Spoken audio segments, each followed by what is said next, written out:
这波流感啊，杀伤力太大了啊！中过招的都知道，那白天咳，晚上咳，那一咳呢就是半月20天，感觉啊肺都要咳出来了。吃了各种消炎药还是不见好。那如果查血常规、白细胞等啊炎症指标不高，我们医生啊不建议啊用抗生素。这类咳嗽呢，大多是啊病毒进入呼吸道，直达肺部，在呼吸道啊受损的同时呢，肺功能啊也在下降。教你2招对症止咳啊，第一个可以用吉之糖浆呢来清热化痰、宣肺止咳。组方源自中科院院士沈自怡治疗急性支气管炎的经典方，由8味中药材组成，其中被誉为止咳3板斧的鱼腥草、金荞麦和四季青呢常用临床，老人小孩用着也放心，尤其是现在流感咳嗽、支原体咳嗽都能适用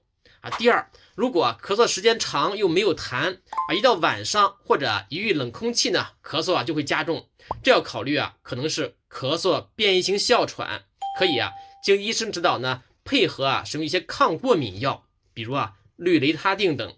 大家记住了吗？点赞。